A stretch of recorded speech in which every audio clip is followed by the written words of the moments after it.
Our relationship with food has changed beyond recognition. No longer is it tasteless gravy and Arctic rolls. Now it's all about organic veg, street food and watching TV chefs. But food poverty is still a problem in the UK. And this winter, thousands of people will have to choose between heating and eating. The scandal in all of this is that each year we throw away over 15 million tonnes worth of food. That's enough to fill 18 Wembley stadiums. The question is, why are we throwing away so much food? And what can we do about it? A whole litre of that over the top. Tristram Stewart of Feeding the 5,000 has been campaigning to see food waste reused. I went down to the Pig Idea at Trafalgar Square to find out more.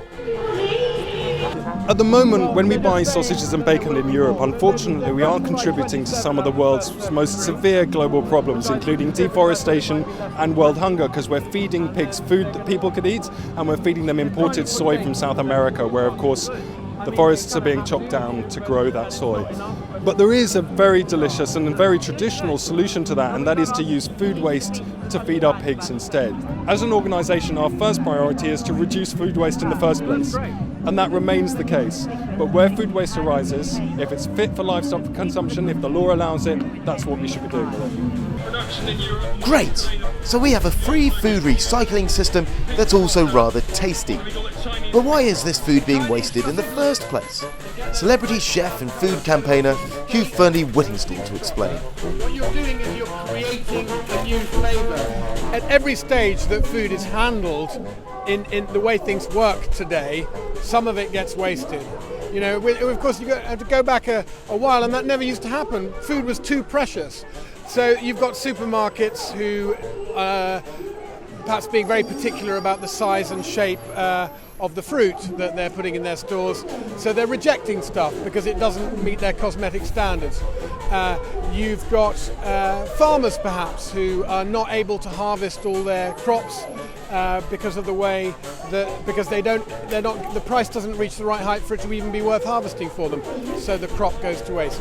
And of course you've got all of us at home who don't necessarily shop as skillfully as we might, or get overexcited by some of the marketing deals on offer in the supermarket or wherever we do our shopping, and then the food gets wasted in our fridge. Unfortunately, I think I might be one of those overexcitable, unskillful shoppers that Hugh warned me of. So I've just got back from shopping and I need to put my food away. But opening up the fridge, I can already see some fish that's over a week old, so I know that's going to have to go in the bin. There's a couple of bits of salad in here that's starting to look a bit rotten and smell a bit funky, so they're going to have to go in the bin too. And as for what I bought this week, well, I've got some curly kale. Now, I've never managed to finish a bag of curly kale in my life. This is the smallest bag that I could find at the shop, and I know that at least some of that's going to get chucked away.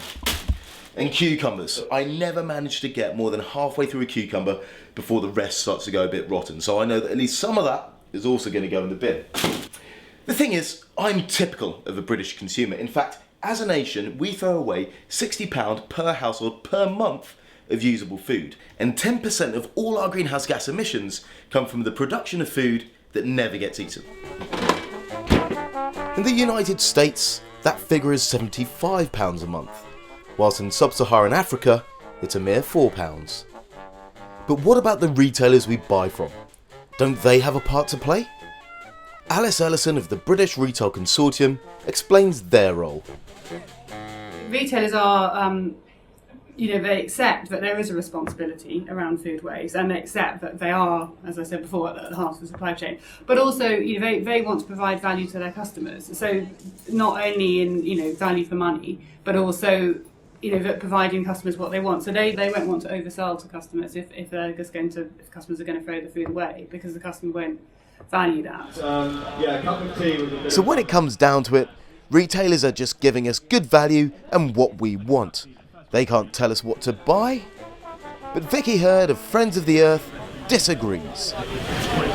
If retailers couldn't influence our buying, I'll eat my hat. They are brilliant, absolutely brilliant at influencing what we buy. We never asked for star fruit, but we've got star fruit. So let's not be silly about this. We really need retailers to take action. And what about all those promotions and 2-for-1s? Aren't they tricking us into buying more than we need? There was work, research carried out around promotions, and it found that actually most promotions are reduced to clear or price reductions rather than buy one, get one free. But actually when those customers are asked had they bought food on a buy one, get one free promotion, of those that said they had, only 4% said they ended up throwing it away. According to the UN, we are going to have to double world food production by 2050. So we can't afford to waste any food that we do produce. Feeding the 5,000 are already finding fantastic ways to reuse food waste. But the big goal is to reduce food waste in the first place.